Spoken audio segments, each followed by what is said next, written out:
Hello, Duncan. And yes, you better grab your coffee this morning because it is going to be another crazy day. Good morning. Today is Monday, May 9th, and I'm Kenny Polcari, your host of the party. And here is what you need to know as you start to wake up and the sun rises over the Atlantic. And the hits keep coming. The S&P breaches overnight. It breached 4,062, putting 3,800 directly in the line of sight. The VIX surging this morning, the 10-year Treasury yield surged, and the dollar making new highs. Mega cap multinationals are now the last ones to fall as capitulation begins to wreak havoc on stock prices. Bitcoin and Ethereum adding to the angst as prices there also collapse. And what do we have for dinner tonight? Well, we're going to have the Angry Lobster because that's what the markets are doing. They are really angry at the moment. And like I said, the hits keep humming. Stocks extend losses as a wave of risk aversion continues to wash over the globe. It is now 5 weeks in a row that equity prices continue to collapse, and it looks like it's going to be a sixth. Investors trying to gauge where the bottom is as the Fed continues down the path of raising rates to combat out of control inflation. And it appears as if, like I said, we're entering the sixth week of lower prices. Global markets continue to fall this morning as the week begins. At 4 p.m. on Friday, the Dow gave back 100 points or 0.3%. Not a big deal. The S&P lost 24 points, the Nasdaq fell 175. The Russell gave up 30 points, and the transports fell 185 points or 1.2%. The 10-year Treasury ended the week yielding 3.12%, and this morning it is yielding 3.184%, solidly above 3%, and likely not going back there anytime soon. In fact, I'm willing to bet that Treasury yields will not go back under 3% in my lifetime. 30-year mortgage rates are now kissing 5.6% and only going higher, and that's starting to put real pressure on housing, both existing and new. I'm still in the camp that we're going to see 7% 30-year mortgage rates by year end, which is up from 3% in January, or better than a 100% jump in rates. Let's be clear right now. The volatility in the markets is not because of Russia-Ukraine. It is not about COVID, even as China continues to lock down whole cities. It is not about earnings. They're expected to slow. These are all convenient subplots to the main plot, which is the recession story and the role of the Fed in delivering it, because it's coming, and the Fed can no way control that. Now, look, the Fed continues to run with the argument that they can not only raise rates and reduce the $9 trillion balance sheet, but they can engineer a soft landing, and this is where the story falls apart. What investors are telling you is that they do not believe for 1 second that the Fed can engineer a soft landing at all. So rather than continue making that the narrative, let's just get on with it. Stop telling the markets and investors that you got this, and tell them that we missed it and the path to stabilization is going to be rough. Be clear in the guidance, and the markets will adjust. The more unclear you are, the more chaos it's going to create. Recall that months ago when I advanced the argument that when the Fed stopped being the buyer of last resort in the bond market, there would be a void in price demand. Anyone interested in buying bonds were no longer going to be forced to compete with the Fed, paying artificial prices that the Fed was willing to pay to control interest rates.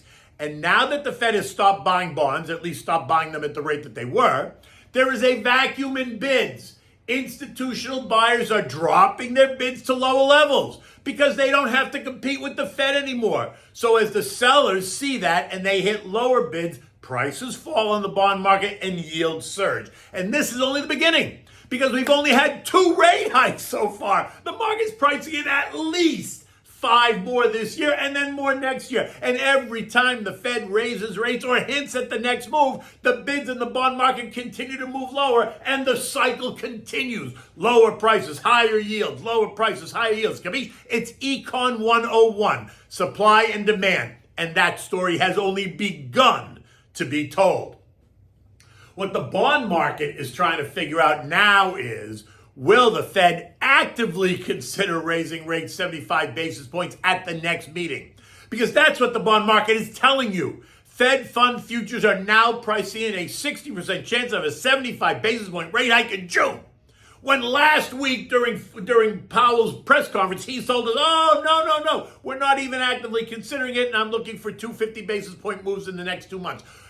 That's baloney, and that's why the market rallied hard on Wednesday, right after his press conference, right? Otherwise known as that relief rally or a dead cat bounce. He spoke out of both ends, saying A, but really meaning B. Recall also on that last Wednesday, I told you beware of that as well.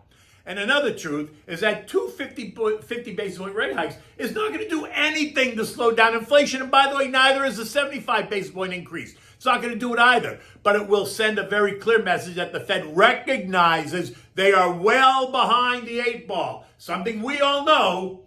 It's like the big secret in the room. It's like the elephant in the room, right? Shh, don't anybody say anything.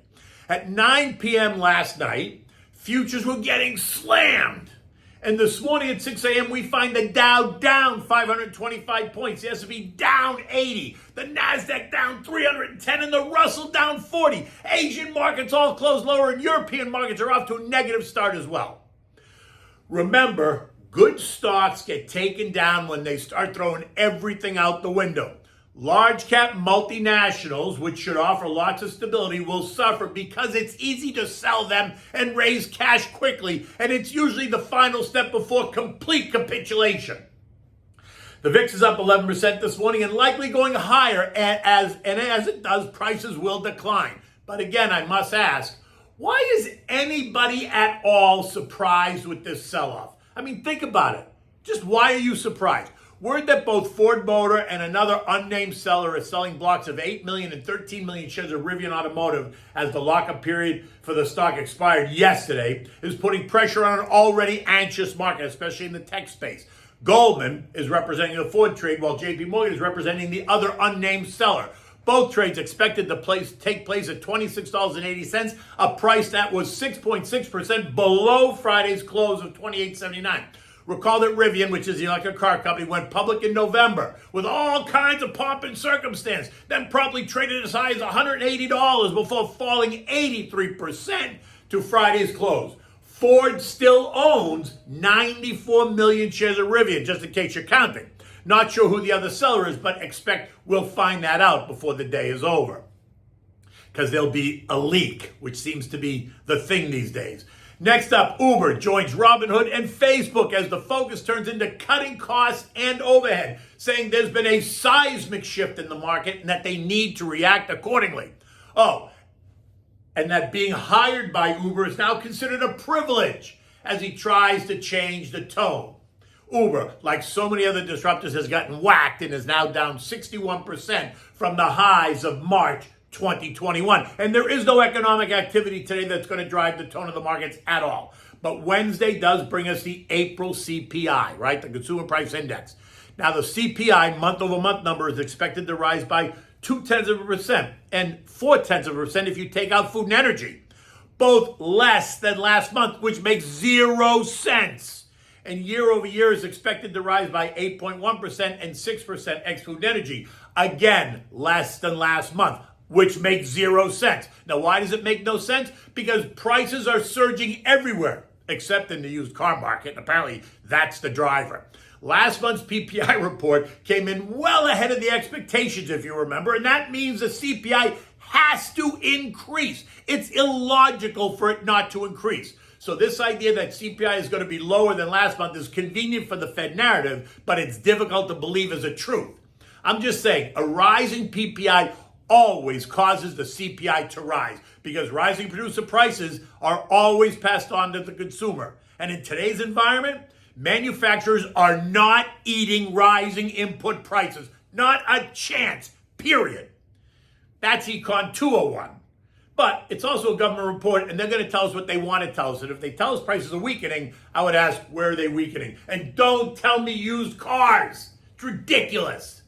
European markets are all lower as the inflation story is the story. And while the governments will point to war in Ukraine, don't get sidelined. It's a subplot. Monetary policy remains the key focus and will be the driver for global markets until such time that investors are satisfied that they have repriced the risk.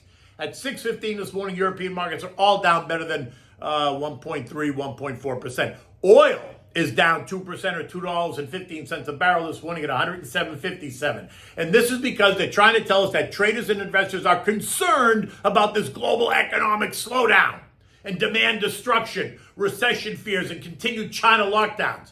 All this is the European Union is about to vote on the Russian oil ban, which will take supply off the market, not add supply to the market, which will only make conditions tighter. So right now, the markets remain skittish. The action confused as chaos reigns. Look for technical support at the trend line in oil, West Texas Intermediate, at $102.64 a barrel.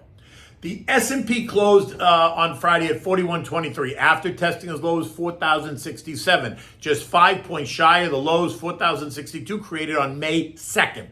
And that was going to be the level to watch. A breach of that level, and that happened early this morning in the futures market, has now set the algos on fire and ignited a new round of sell orders. Buyers will not stand in the way. Why should they?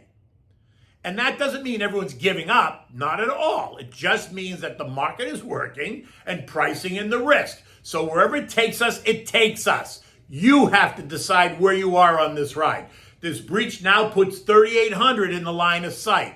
And that represents, if we get there, a 20% decline of the S&P off the high achieved on January 4th, putting the S&P then in bear market territory. Currently, it is still in correction territory. This is a big week for Fed speakers. Of course it is. Minneapolis Fed President Neely Kashkari is set to appear on CNBC's Squawk Box this morning. Can't wait to hear what he has to say. Cleveland's Loretta Mester, Atlanta's Rafi Bostic, New York's Johnny Williams, and Fed Governor Chris Waller are all expected to speak at different times tomorrow. Bostic will repeat his appearance on Wednesday, and on Thursday we're going to hear from San Fran's Mary Daly. Now, do I need to tell you what that narrative is going to be, or have you figured it out by now? In any event, it is what it is. Okay, so now on to dinner, because you always got to eat. So what are we having? Well, clearly the markets are angry, and they should be. And investors are angry. So we'll have an Angry Lobster. So for this, you need 1 2-pound whole Maine lobster. Notice I said a Maine lobster. You need olive oil, minced garlic, chopped fresh basil, lemon zest, fresh chili flakes, which is what makes it hot and angry, minced red onion, and lemon juice, fresh lemon juice. Now, you got to prepare the lobster for the marinating. So you do this, you need to break the claws off the body and crack open the belly, right? Then you want to slit the underside of the belly. Now, mix all the ingredients together that I just gave you to make the marinade. Now, put the lobster in a large bowl and pour the marinade over the lobster. Turn around and set it in the fridge and let it marinate for at least 4 hours. When you're ready, take it out of the fridge. Light the grill. Get the grill really nice and hot, right? Put a piece of tinfoil down on the grill. Now, when you're ready, remove the lobster, right, out of the marinating pan and place it on the tinfoil on the grill. Now, just FYI, a good rule of thumb for grilling lobster is about 7 minutes per pound. So a 2-pounder would cook for a total of 14 minutes. 7 minutes on one side, 7 minutes on the other, right? Kabish? You gotta kind of look at it, weigh it, feel it, right? When cooked, you want to remove this, and you're going to serve this simply with corn on the cob and coleslaw. There's nothing better than just an easy, simple dinner. Angry Lobster, corn on the cob, and coleslaw. Summer is here. Memorial Day's coming. Maybe you want to keep that for Memorial Day part of your barbecue, or maybe not. In any event, the sun's coming up. It's going to be another warm day here in South Florida. Let's see what the markets will do. Will they be on fire today, or will they continue to collapse under the weight of capitulation? In any event, until tomorrow, take good care.